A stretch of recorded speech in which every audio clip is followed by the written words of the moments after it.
বলে না হিন্দুরা তো সংখ্যায় কম, ওদের মধ্যে সাহস নাই। হিন্দুদের কি সাহস নাই? সাহস নাই? কি বলতে ভয় পায়? সনাতনীরা যদি বলতে ভয় পাইত তাহলে আমাদের দেশে সূর্য সেন হতো না, পৃথিবীতে সেন হতো না। আমাদের যে সুভাষচন্দ্র বসু ছিল, যখন ভারত ছিল তখন ওইসব হিন্দু নেতারা দাঁড়াতো না।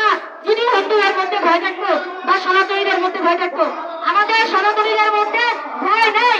আমরা প্রতিটা ঘরে ঘরে এক একটা সূর্য সেন, পৃথিবীতে সেন, তারপরে সুভাষচন্দ্র বসু এবং শিবাজি, ওরা সকলকে আপনারা দেখিয়ে দেন। কেউ রাজপথ ছাড়বেন না, সবাই ঐক্যবদ্ধ হন।